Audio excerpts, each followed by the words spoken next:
Bem, queridos, quero chamar aqui à frente o reverendo Anderson. Cara, com o microfone desse fica até mais sério, né? Que tem um excelente gosto para camisa, quero dizer.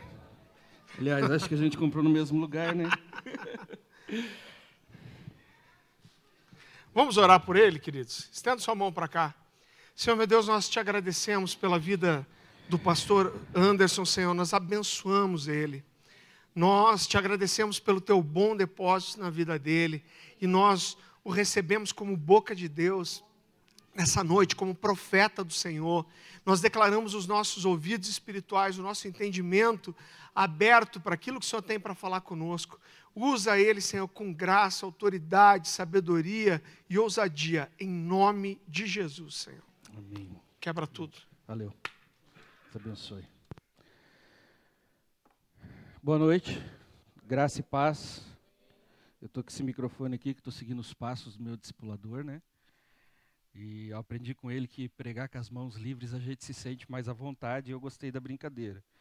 Então, tirando a piada do Farley do meu microfone, o resto, amém? Falar com vocês sempre é um desafio, querido, porque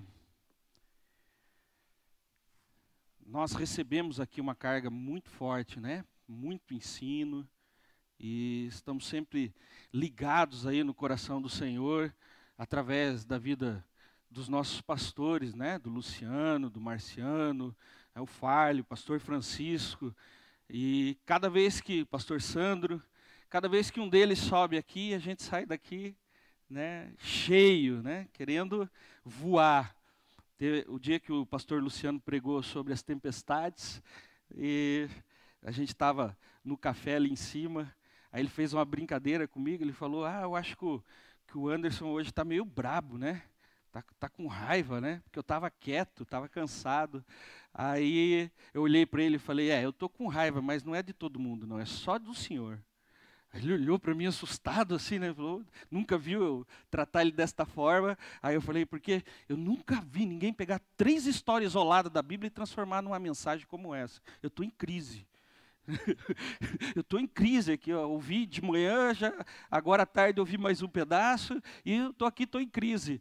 O que eu faço agora, né? Descobri que o que eu achava que era de Deus é do diabo, o que era do diabo é de Deus, agora tem que ajustar essa história. Então eu sei que a gente tem muita graça do céu aqui na comunidade Alcance, né? Quem anda aí fora, né, não desfazendo dos outros ministérios, mas fazer parte de um ministério que tem um mestre, né, como cabeça, um mestre que derrama sobre nós aquilo que Deus fala com ele, se torna um desafio quando a gente tem que pregar, né? Mas nessa noite eu quero ser básico, quero ser simples, como eu sempre procuro ser, né? E eu quero falar um pouquinho sobre o maior inimigo de um líder, o frio na barriga. Quantos aqui já não chegaram, né, diante de uma célula e olharam ali com aqueles visitantes? Às vezes vem até uma pessoa um pouco mais importante fazer uma visita na célula, né, uma autoridade, alguém que o pastor indicou, e aí você olha assim, dá aquele gelo, né? E agora? Né? O que eu faço? Eu me lembro, quando eu comecei a liderar a célula, fazia alguns meses que eu estava liderando uma célula, e eu confesso que eu não era muito estudioso, né? Não era aquele comedor da palavra ainda, estava aprendendo ainda, e aí o pastor Marciano chegou para mim e falou, eu vou botar um pastor na tua célula. Eu falei, não, põe na célula de outro, né? Tem tanta gente boa aí, põe lá na célula do Marcelo Bonfim. O Marcelo Bonfim é ungido, né? E me deu aquele gelo no meu coração, assim, né? Eu falei, e agora? O que eu faço com o pastor na minha célula? Porque na minha cabeça, aquelas gafezinhas que eu dava ali, minha célula, eu acho que eu já falei aqui uma vez, eu estava numa fase que a minha célula tinha 2 pessoas, além de eu e da minha esposa. Era minha mãe e um discípulozinho que eu tinha, que era bipolar, né? Então, às vezes ele estava animado para ir à célula, às vezes ele não aparecia. Então estava bem fraquinho, né? Eu falei, puxa, eu vou dar. E naquela época não era que nem vocês têm hoje aí essa mamata, não, de ter o resumozinho, né? Ali tudo prontinho. Eu sei que tem alguns que nem se preocupam em ouvir a palavra quando não vem no domingo, né? Já está tudo pronto ali, é só ler, né? Ninguém faz isso aqui, né? Olha lá, hein? Mas não tinha. A gente, como pastor, tinha que ter uma palavra toda semana para ministrar na célula. Quantos é desse tempo aqui que não tinha resumo? Aí, ó. Marcelo Gaiovics que o diga, né, Marcelo? Meu Deus, que desafio que era, né? Trabalhar o dia inteiro, correndo, e ainda tinha que achar um tempo ali, porque às vezes a gente fazia que nem faz hoje, querido.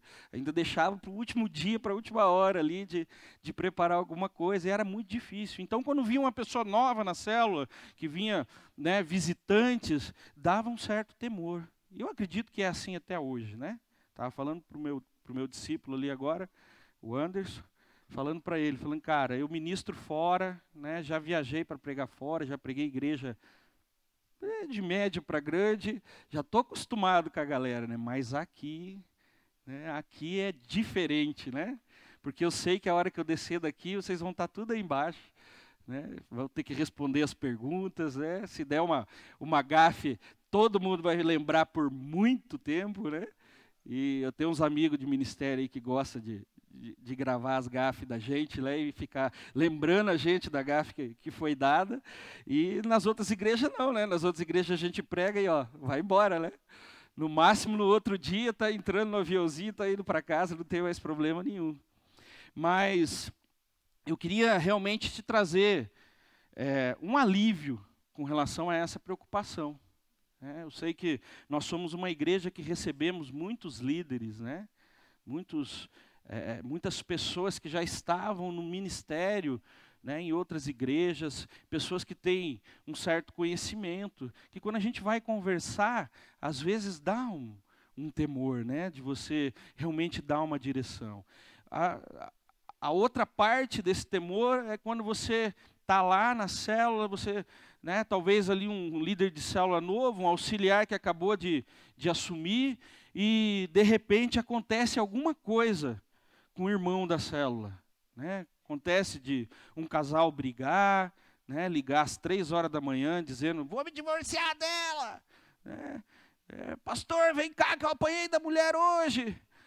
Sempre tem uns problemas sérios entre os casais, né? Problemas de pai e filho, problemas que surgem na célula que às vezes você não está preparado para aquilo naquele momento, né? Te dá e agora, da onde eu vou tirar algo? Eu recebi na minha célula um senhor de 52 anos, há uns anos atrás. E aí, como tinha sido o pastor Luciano, que tinha pedido para mim cuidar dele, eu estava ali investindo, ele novo convertido, era espírita, né, e estava investindo na vida dele. Um certo dia ele me liga à noite. Eu estou aqui com meu filho adolescente surtado, o que eu faço? Eu falei, e agora, né? O que eu digo para esse homem? Eu tinha 2 meninos, acho que o Estevão era quase recém-nascido, o Alan tinha pouco mais de 8 anos. Não sabia o que dizer para um pai de um adolescente. Aliás, eu nem sabia como um adolescente se comportava dentro de casa. E aí eu lembro que eu falei para ele, era tarde da noite já, falei para ele, querido, espera só um pouquinho, que eu vou orar e eu te ligo. E realmente, eu desliguei, menti para ele porque eu não fui orar, né? Eu fui clamar a Deus, né? Deus, e agora, né? O cara está lá com o moleque surtado, o que eu falo para ele? Que conselho eu vou ter para dar para uma pessoa de 52 anos que está com um filho problemático dentro de casa? Doente, tomava remédio controlado. E aí? E aí Deus me deu uma direção. Eu me lembro que eu falei algo para ele, e até onde eu sei, até hoje o menino está ainda, né, consolidadinho ali, dentro daquele conselho que foi dado, conseguimos trazer ele daquela insanidade para a realidade, e aquele pai né, teve um pouco de sossego com aquele filho, né? Os anos que ele não está mais aqui na igreja, mas os anos que ele andou comigo, que ele andou perto de mim, eu acompanhei de perto, ali realmente aquele menino, aquela palavra que foi dada, tocou o coração daquele menino. Então, eu fui lá consultar o meu manual de adolescentes, né? Não, foi Deus. E é nesse lugar que eu quero chegar. Eu quero pegar como exemplo aqui, né, 2 textos que nós conhecemos bem, né, lá de Isaías 6, no versículo 8. Isaías está ali diante de uma visão maravilhosa, né? Que eu gostaria muito de ter. Contemplando um anjo do Senhor, contemplando ali a forma como aqueles anjos adoravam ao Senhor, e de repente cai a ficha dele, que ele não é ninguém, né? Que ele está em pecado, que ele tem problemas, né? Quantos de nós já não ouviu do outro lado da linha, né, ou cara a cara, aquela ovelha que fala para você que tem um problema bem na área que você tem, né? E aí você fala, e agora? O que eu vou fazer? Diz ele lá no versículo 8. Então disse eu, ai de mim, pois estou perdido, porque sou um homem de lábios impuros e habito no meio de um povo de impuros lábios. Os meus olhos viram o Rei, o Senhor dos exércitos. Gente, eu quero usar o exemplo de Isaías e quero usar o exemplo de Moisés, lá em Êxodo 4, no versículo 10. Então disse Moisés ao Senhor, ah, meu Senhor, eu não sou homem eloquente, nem de ontem, nem de anteontem, nem ainda desde que tens falado ao teu servo, porque sou pesado de boca e pesado de língua. Isso aqui só mostra para a gente uma coisa, quando a gente entra para a obra do Senhor, quando nós decidimos, né, atender aquele chamado, né, que às vezes você nem está ouvindo tanto do Senhor, você está ouvindo do seu líder, né, você tem que trabalhar, você tem que ser auxiliar, você tem que discipular, você tem que me ajudar na célula, né, está ali aquela pessoa investindo, querendo investir em você, mas você lá dentro, você sabe que ainda tem algumas coisas que precisam ser resolvidas, e aquilo te traz um temor. Primeiro eu quero te dizer que isso é um ótimo sinal, é o sinal de que você está indo pelo caminho certo. Porque aquele que entra para a obra do Senhor sem temor, achando que está no controle, já começou errado. Deus vai nos usar na nossa incapacidade. Porque se fosse assim, nós não precisaríamos de Deus. Se Deus fosse usar só aqueles capazes, aqueles formados, aqueles sem problemas, né, então Deus não precisaria dos seres humanos. Ele usaria só os anjos, que são perfeitos. Foi ele que criou. Ele poderia criar anjos ministradores para pregar o evangelho. Não precisava mais nada. Eu acho que não tinha um pecador no mundo mais. Imagina, um anjão com 6 asas, uma espada na mão, cair diante de você e dizer, Jesus Cristo é o Senhor. Eu duvido que você discorda. Duvido. Mas nós entramos com as nossas incapacidades, com as nossas limitações, e diante da graça de Deus, e diante do temor de Deus, nós nos atemorizamos também de não responder à altura, né? Às vezes eu recebo mensagens do tipo, me desculpe se eu te frustrei, me desculpe se eu não estou à altura daquilo que você esperava de mim. E geralmente eu respondo, querido, eu não esperava nada de você. Assim como eu não espero de mim. Porque nós temos que estar na dependência total de Deus. Quando nós mesmos não acreditamos em nós, como esses 2 homens não estavam acreditando que eles seriam capazes, Deus vem e diz, eu acredito em você. Eu acredito em você. Eu coloquei como título dessa mensagem, quem acredita em nós? Então, querido, se Deus acredita em você, o que mais você precisa?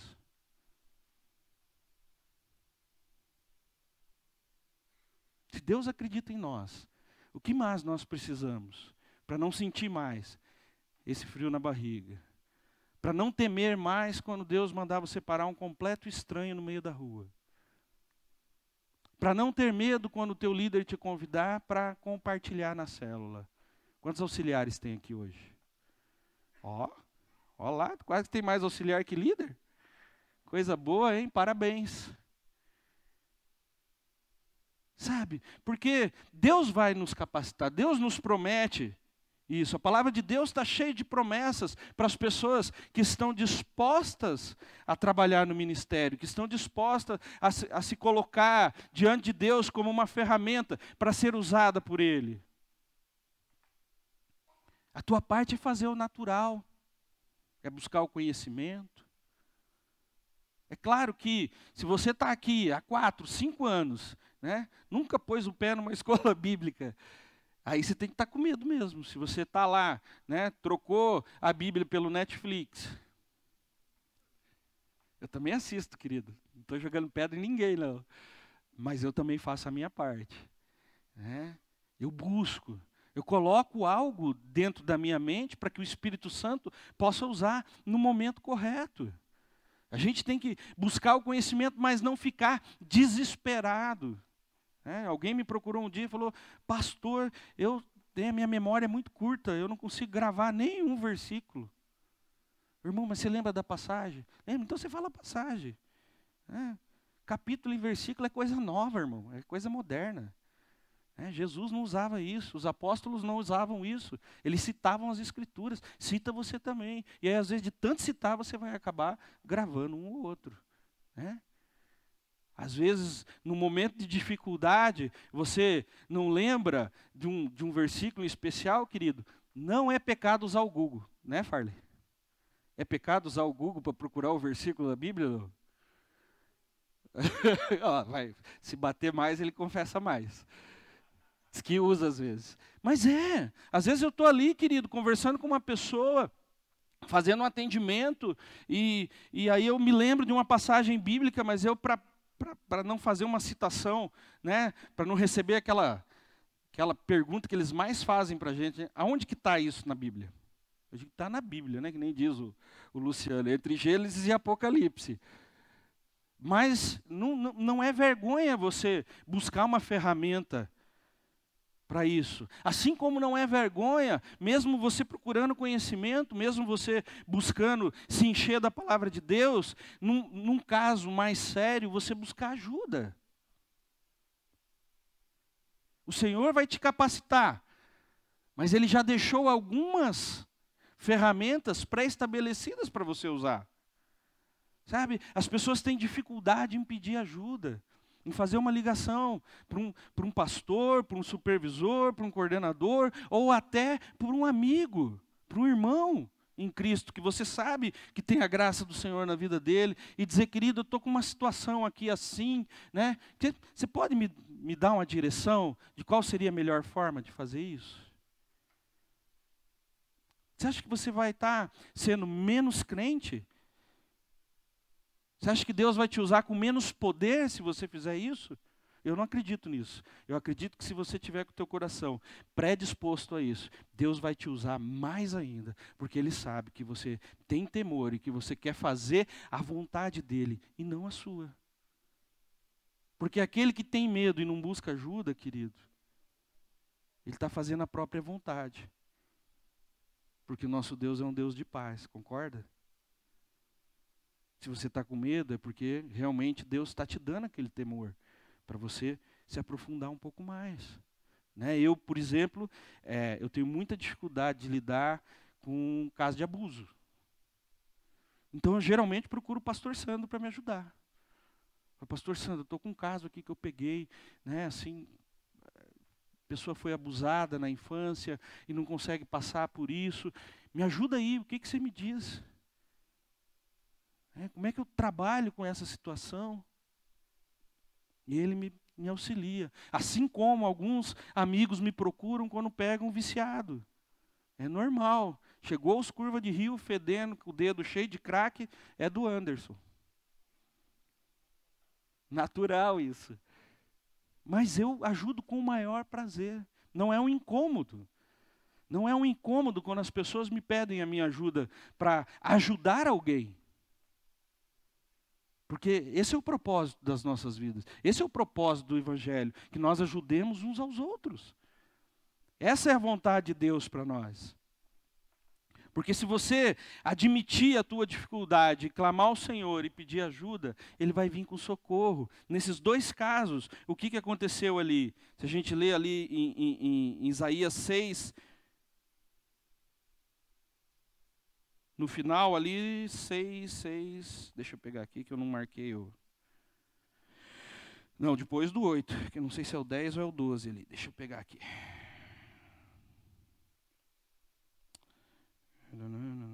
Ah, 8.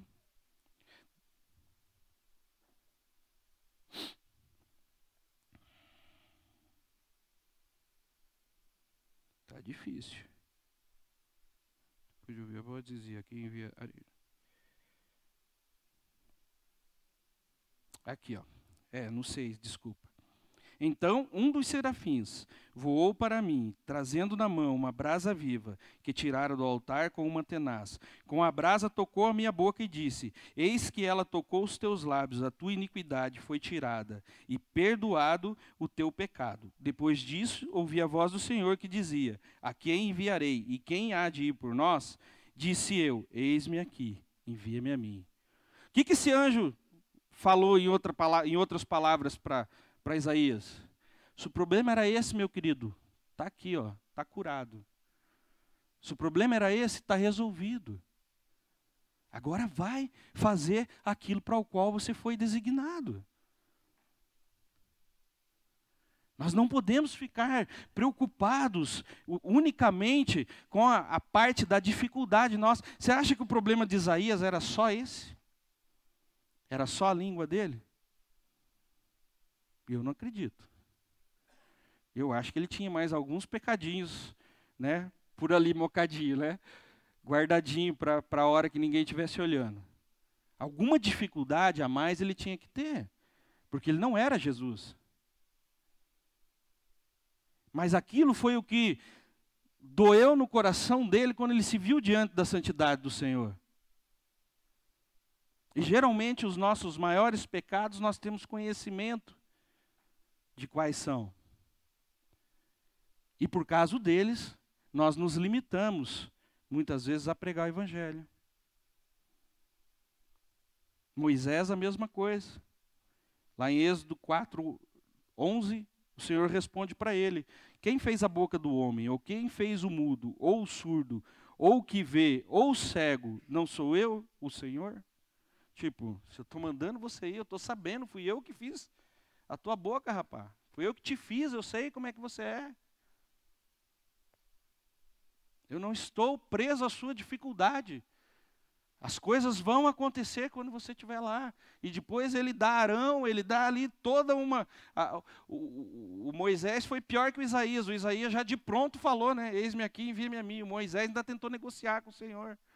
Tentou convencer o Senhor que ele estava errado, que ele não tinha capacidade para aquilo. E nós fazemos isso com nós mesmos. Nós nos limitamos àquilo que o Senhor tem para as nossas vidas. Nós nos limitamos a atender a voz do Senhor. Eu ministerialmente falando, minha maior dificuldade é o hospital. É a maior de todas. Eu vou no presídio dando risada. Vou nas clínicas de recuperação na boa. Né? Até peço para o cara, me dá essa arma, dá aqui, deixa eu guardar. Né? Não falei para você trazer isso para cá, né? Quando eu falei que não podia celular, a gente geralmente não lembra de falar que não pode arma também, né? Mas não quer dizer que pode, né? Tranquilo, irmão, quer me bater? Outro dia desse eu fui com o Reginaldo na clínica, um cara ficou 40 minutos tentando me tirar do centro. Sabe, me agredindo verbalmente, tentando me fazer ficar nervoso. Eu fiquei na boa, é o meu chamado. Agora eu vou em hospital, querido. Pensa.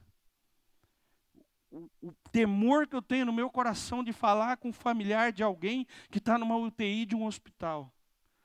De abrir uma porta de esperança.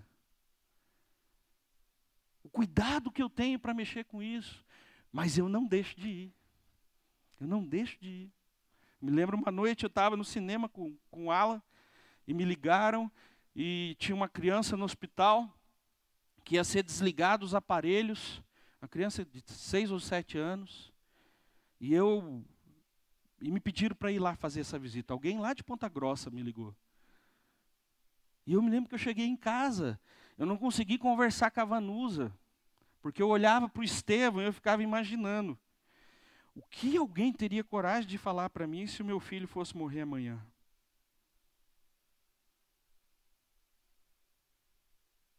O que eu ia querer ouvir se o meu filho fosse morrer amanhã?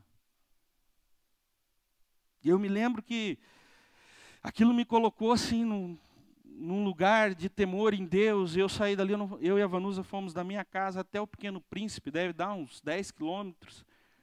Nós não trocamos uma palavra dentro do carro, porque eu não conseguia falar. Eu pensava assim, esse homem está esperando a visita de um pastor que vai chegar e ele está esperando que algo mude a dor que ele está sentindo no coração dele. Eu falava, Deus, nada vai tirar a dor do meu coração se eu souber que meu filho vai morrer. Então chegamos no hospital. Quando nós entramos no quarto, ele estava parado. Quando ele olhou para mim, ele desmontou e começou a chorar. Pá. E eu fiz o que qualquer homem de Deus tinha que fazer naquela hora. Eu abracei ele, chorei junto com ele. Porque o Espírito Santo me disse, nada do que você falar vai diminuir a dor desse pai. Mas um ombro amigo vai consolá-lo. E eu fiquei ali alguns minutos abraçado com aquele homem que eu nunca tinha visto na minha vida, chorando, como se fosse meu irmão de sangue. E quando nós terminamos de chorar, eu me lembro que eu tirei o vidro de óleo, ungi o menino, orei com ele, e depois nós ficamos quase 1 hora dentro do quarto conversando. O ambiente se dissipou, aquele peso que estava. E a tranquilidade. Quando eu cheguei na minha casa, aquele pai me mandou uma mensagem, agradecendo pela visita que eu tinha feito. Mesmo diante do meu maior desafio, mesmo querendo ter algo, eu me lembro que eu cheguei aqui no outro dia ainda muito alterado, né, Farley? Lembra disso? E chorei aqui com os pastores na nossa reunião de oração. Falei, eu estou em crise, né? Estou que nem Gideão, eu quero saber, cadê os milagres? Né? Por que esse menino não acorda? Aí o pastor Francisco me deu uma direção daquelas que ele costuma dar, né? Que deixa a gente sem chão. Eu falei, não, é verdade, né? Ele perguntou para mim, quem foi que disse que ele tinha que ser curado? Então, queridos, nós não podemos simplesmente, diante das circunstâncias, achar que nós não vamos ser capazes. Nós não podemos olhar para a vida no ministério como algo que vai acontecer redondinho o tempo todo.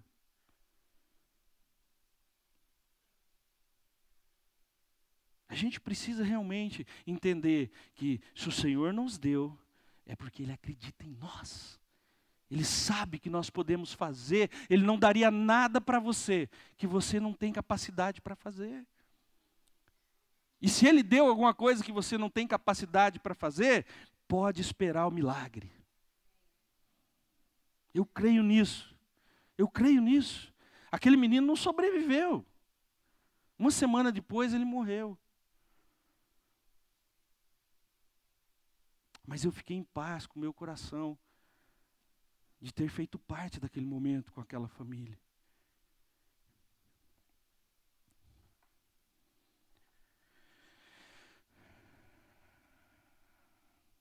Tem um texto em Isaías também que eu acho maravilhoso, que diz, Isaías 49, no versículo 1, diz assim, ó, ouvi-me, ilhas, e escutai vós, povos de longe, o Senhor me chamou desde o ventre, desde as entranhas de minha mãe, fez menção do meu nome.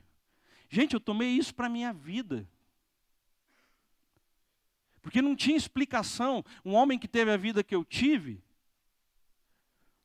passar pelas coisas que eu passei, Eu era amiguinho da morte, querido. Tomava uísque com a morte todo dia. Quando não era pelas drogas, eram pelas armas. Quando não eram pelas armas, era pelo meu estilo de vida. E estava ali, na porta. E só tem uma explicação para o Senhor ter me guardado esse tempo todo de não morrer. Que realmente Ele sabia que em algum momento da minha vida eu ia olhar e eu ia aceitar Ele como meu Senhor e Salvador. E eu ia fazer a diferença. Porque o Senhor guardaria a vida de um homem que odiava Ele. Aliás, que não acreditava nele, né? Não pode nem se dizer que odiava a Deus, mas não acreditava que Ele existisse. Sabe, quando eu fui exposto a esse versículo, eu falei, meu Deus, está explicado.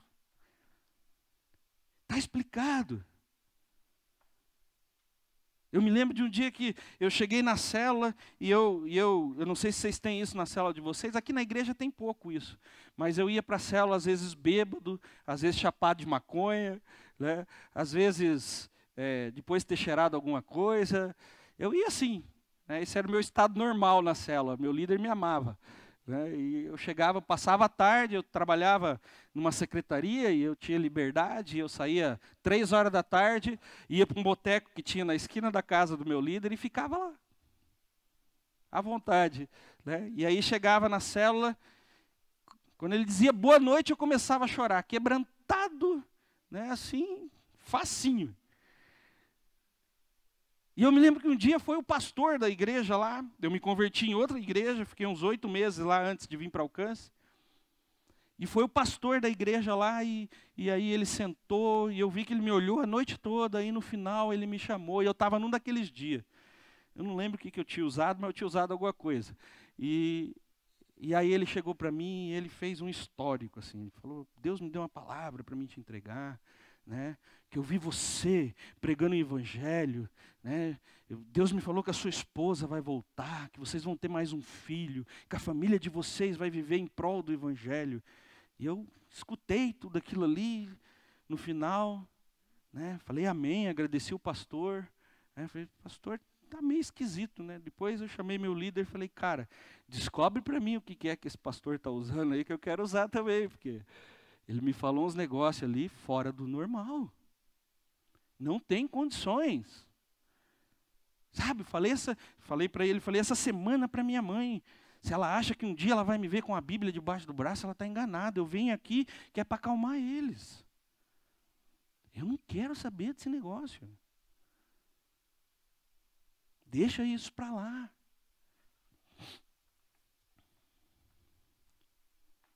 Eu não acreditava, querido, que ia dar certo. Sabe quando que eu pegava a Bíblia na mão? Eu tinha uma Bíblia pequenininha, assim, das pagininhas finas. Os irmãos que se escandalizam fácil, fecha o ouvido, irmão. Que eu fumava maconha com aquelas páginas, porque era muito fininha, eram as paginazinhas boas, rapaz, melhor que guarda-lápis de boteco. E era para isso que eu tinha a Bíblia.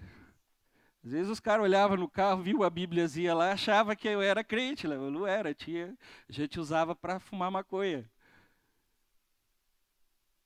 Então, assim, para mim era tudo um monte de história sem nexo. Eu tinha um discurso pré-estabelecido quando alguém vinha me falar da Bíblia. Eu falava assim, cara, isso aí é um livro que algum rei muito esperto escreveu para manter o povo aqui, ó, na rédea curta. E eu acreditava nisso, querido. Aí vem um doido dizer que eu ia pregar o evangelho, que eu ia mudar a vida de pessoas. Que isso? Mas, querido, a primeira vez que realmente eu entrei diante de Deus com temor, a primeira vez que realmente eu dobrei o meu joelho e eu chorei, e eu falei, ó só, cara, seguinte, hoje eu não faço mais essa oração, né, mas ele me deu autorização para contar. Se o que essa crentalhada doida aí está falando é verdade, então tá bom.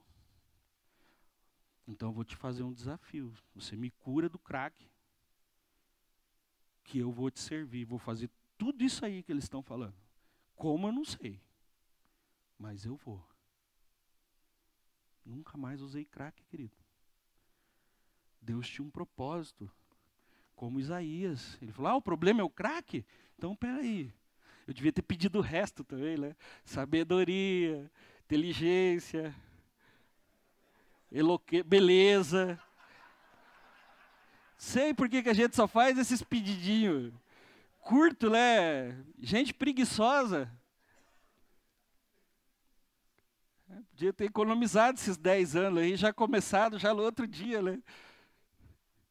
Então ele vem e ele fala, o problema é esse. É só isso que está te impedindo? Bora lá, vamos resolver. Agora, querido, não faça uma doutrina disso. Não ache que agora você vai sair daqui e vai dizer assim, Deus me ajuda a deixar de ser ladrão. Não, eu tive que me esforçar para deixar de ser ladrão. Muito. Mas se você falar isso para ele, não com a sua boca, mas com o seu coração, de verdade. Se no seu coração existe esse sentimento de ser essa ferramenta poderosa na mão de Deus, Ele vai fazer, querido. Porque é tudo que Ele quer. Sabe aquela história de se Deus quiser, ou frasezinha? É claro que Deus quer, irmão. Se Deus quiser, eu vou ser um pastor. Não, Deus quer, você quer. É isso que você quer? Você tem chamado? Você está sentindo o chamado? Então vai lá, mano, se joga. Sabe, você quer ser um evangelista? Ser um evangelista, eu acho que o mais fácil de tudo dentro do evangelho é ser evangelista. É só pregar, querido. Você não precisa convencer ninguém. É só pregar. E a pregação é simples. Jesus te ama. Acabou. Não precisa mais nada.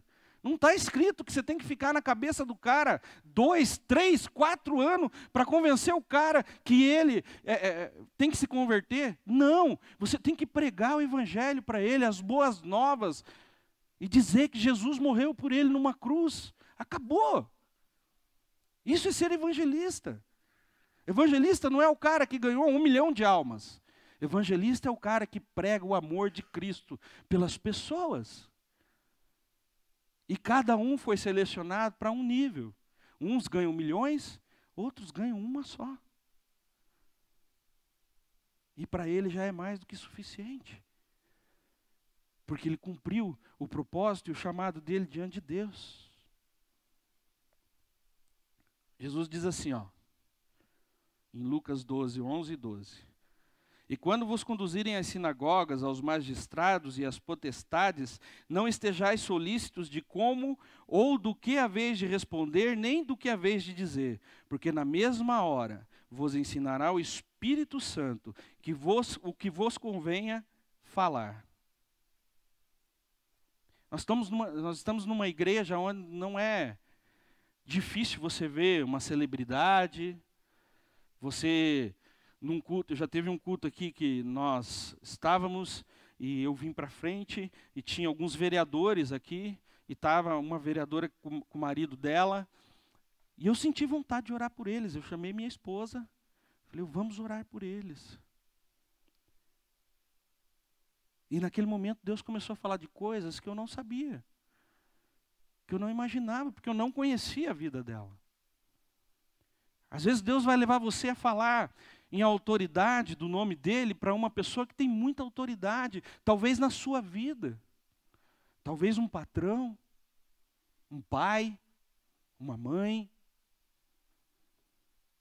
Sabe, eu tenho a honra de ter a minha mãe, a minha irmã e algumas pessoas da minha família como minhas ovelhas.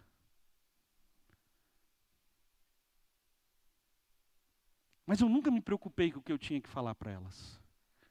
Falava, Deus, me dá o testemunho correto para que eles possam ver a mudança na minha vida e eles possam desejar estar junto comigo. Me ajuda. Sempre clamando a Deus, sempre buscando a fonte, querido. Porque quem vai fazer é o Espírito Santo, o convencimento quem vai trazer é Ele. E é por isso que muitas vezes nós sentimos essa dificuldade e esse medo de abrir a boca. Porque nós estamos esperando algo humano. Nós estamos querendo fazer pela força da nossa sabedoria. Nós estamos querendo fazer pelo nosso conhecimento. E isso não é legal. É legal ter conhecimento. Eu acho top, eu admiro o Farley. Às vezes eu faço umas perguntas para ele de algumas coisas. Outro dia desse eu pedi para ele uns textos sobre a Arca da Aliança. Ele me mandou quase uma enciclopédia. O bicho conhece tudo. Agora eu não sou como ele. Eu não tenho essa paciência. Eu não consigo. Deus me chamou para algo diferente daquilo que chamou o Farley para fazer. Então, eu uso o conhecimento que Deus deu para ele em função daquilo que eu tenho que fazer. Eu uso o conhecimento que Deus deu para o pastor Luciano para aplicar naquela área em que eu tenho que trabalhar. Então, querido, você não vai ser bom em tudo nunca. Mas vai ter uma área que, se você se colocar diante de Deus e deixar Ele trabalhar na sua vida, que Ele vai te mostrar, nessa área, eu vou te usar com autoridade. E todos nós temos uma área de autoridade. Todos nós temos uma área em que Deus nos chamou para aquele propósito. Nós vamos fazer todas as outras. Eu me lembro que o meu sonho, eu via, desculpa gente, não estou acostumado ainda com o microfone assim na boca. Pra vocês verem que eu estou doente. Ora por mim. Ora por mim. Eu via aqueles pregadores, né, nos estádios, né, os estádios lotados. Eu vou citar alguém aqui, mas eu quero que vocês não dêem risada de mim. Eu era apaixonado pelo Marcos Feliciano, pela forma dele pregar. Eu assistia aqueles DVDs, um atrás do outro, quando me converti. E aí os irmãos descobriram que eu gostava e me davam de presente. E eu ouvia. E aí um dia o Marcos Feliciano me manda um e-mail, dizendo que ia colocar o meu testemunho, não sei como que chegou nele, no site, né? E aí me deu um curso de teologia dele lá, teologia pentecostal, online, né? E aí quando eu entrei, tinha uma foto do Marcos Feliciano, assim, na chuva, dentro do estádio, o estádio lotado. Eu falava, Deus, eu quero pregar o evangelho assim. Deus, eu quero ganhar pessoas que nem esse cara ganha. Eu ainda não tinha muito conhecimento. Eu achava, né, que todo mundo que estava ali não era crente, que ele estava pregando e aquelas pessoas iam aceitar Jesus, né? E eu não sabia que era, às vezes, tudo crente, né, das igrejas. Eu não entendia direito como é que funcionava. Eu me converti em comunidade, querido. Né? Eu não sabia como é que eles pegavam as caravanas e levavam a crentalhada, tudo para lá. E aí eu conheci o Reinhard Bonk, aí a coisa ficou feia. Eu falava, Deus, é isso que eu quero fazer, eu quero ser evangelista, né? Eu preciso disso. Andava uma época com o pessoal que andava com o Getúlio, de vez em quando eu estava junto com o Getúlio, aí os demônios apareciam ali, e a gente mandava embora, e eu estava me achando, né, o super, né? Falei, é isso mesmo. Aí comecei a vir para a comunidade Alcance, passou o tempo. No dia do meu diaconato, o pastor Luciano, o pastor Francisco, chega e diz, olha, a gente vê uma mudança de direção no seu ministério. Você vai exercer o ministério de evangelista, porém Deus está te chamando para ser um pastor, para o pastorado. Eu falei, agora complicou. Pensa um cara que não tem paciência de ouvir a mesma história 2 vezes. Imagine 20, imagine 30. O Estevão chega da escola contando as historinhas dele, na primeira palavra que ele repete, eu digo, não seja repetitivo, filho, você já falou isso. Como é que eu vou ser pastor, sentar 10 vezes com o mesmo cara, ouvir a mesma coisa, o mesmo problema durante 5 anos? Se eu sei, porque eu fazia isso, né, querido? Eu chegava para o meu líder, né? Nunca resolvia o negócio. Mas Deus foi mudando meu coração, querido. Deus foi mudando. Deus foi mudando. Algumas pessoas que caminham comigo, desde que eu comecei aqui na comunidade Alcance, conseguem ver essa mudança. O Farley esses dias viu, obrigado pela ajuda, Farley. O Farley esses dias viu atendendo um homem ali, ele falou, não acreditei que você não voou no pescoço do cara. Porque o cara estava me desaforando e eu, aham. Mas o que eu fiz, querido? Eu clamei ao Senhor. Falei, Senhor, se o Senhor realmente está falando através da boca do pastor Francisco, do pastor Luciano, eu não tenho capacidade para ser pastor. Se o Senhor colocou isso no coração deles, eu vou deixar em tuas mãos. E eu me disponho para que o Senhor possa mudar o que for necessário para que eu seja esse pastor. E tem algumas ovelhas que andam comigo e elas não reclamam, querido. Né, Anderson? Amém? Você pode ficar de pé, por favor? Eu creio que temer o ministério é algo que é preciso e é necessário. Eu já faz algum tempo que eu frequento clínica de recuperação, que eu vou em igrejas dar o meu testemunho, que eu estou aqui com vocês, que eu, no retiro a gente ministra, mas cada vez que eu vou ministrar, sabe, eu me ajoelho diante de Deus, eu digo, Deus, me ajuda, porque eu não tenho nada para entregar para esse povo, eu não tenho nada para dizer, e eu preciso da sua intervenção. Eu preciso que o Senhor me conduza. Sabe, não tento fazer na força do meu braço, não tento inventar algo. Pegar uma mensagem do Farley e pregar lá na clínica de recuperação. Às vezes tem que dar uma melhoradinha na mensagem para poder pregar para os meninos.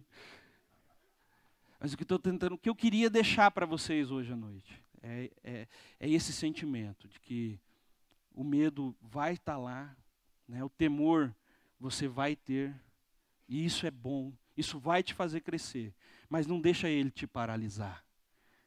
Corre para o Senhor, usa as ferramentas que Deus te deu, olha ao teu redor, quantas ferramentas. Hoje assim, vou te dar uma dica prática. Se você for convidado para pregar num lugar e você não conseguir falar com ninguém da igreja, nem com o teu líder, nem com o teu pastor, ninguém, você está lá, sabe? Está lá isolado. Entra na internet, vai na orvalho.com, com certeza vai ter uma mensagem lá, naquela linha, para você ouvir, para abrir o teu pensamento. Então, a gente se acostuma com essas coisas. Sabe? Eu tenho certeza que aqui, se eu perguntar, todos que estão aqui têm mais do que 10 livros em casa. Amém? Tem alguém que tem menos de 10 livros em casa? Olha aí, Eu achei lindo no retiro, o Farley estava lá escrevendo o livro dele, e estava lá com um monte de referência, de pessoas que ele gosta, que ele confia, de escritores que tocaram a vida dele. Sabe, querido, isso é humildade. Você admitir que tem pessoas que tocam a sua vida. E não precisa ser só pessoa importante, não precisa ser só pessoas que você conhece. E é através desses relacionamentos que você vai construir uma base para que o Espírito Santo possa usar no momento oportuno, no momento em que você precisar. E eu tenho certeza que você não vai ficar na mão se você fizer a sua parte, o que lhe cabe humanamente de fazer, que é buscar conhecimento. Você não precisa se preocupar em ser um cara que nem o Farley, ser um cara que nem o Luciano. O Luciano, você fala vírgula A, ele, 2 Coríntios 2:8. Não precisa, querido. Porque vai chegar um momento em que o Espírito Santo vai te tomar. E você vai falar o que é necessário. Você vai fazer da forma que está no coração de Deus. Você vai conseguir se expressar da maneira que Deus precisa. E às vezes mesmo você achando que não foi tão legal, Deus faz maravilhas. Deus faz maravilhas. Feche os teus olhos, curva sua cabeça, por favor. Senhor, nós queremos te agradecer, Pai. Queremos te agradecer pela vida do pastor Luciano, pela vida da pastora Kelly, pastor Marciano, pastora Adriana, homens e mulheres que têm derramado sobre nós do presbitério, sobre os líderes, os auxiliares, os supervisores, os coordenadores. Pai, pessoas que têm buscado de Ti, Pai, para derramar sobre nós. Te somos gratos, Pai, por esse canal que o Senhor nos deu de sabedoria do céu, Pai.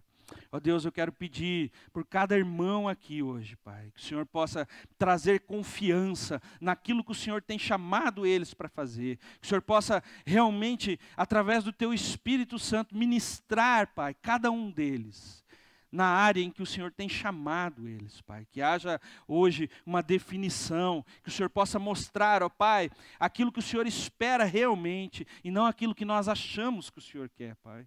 Senhor, nós te pedimos, vem sobre as nossas vidas, Pai, para que nós possamos ter sabedoria, discernimento, Pai, discernimento de espíritos, principalmente, para ministrar aqueles que o Senhor tem acrescentado nesta casa, Pai.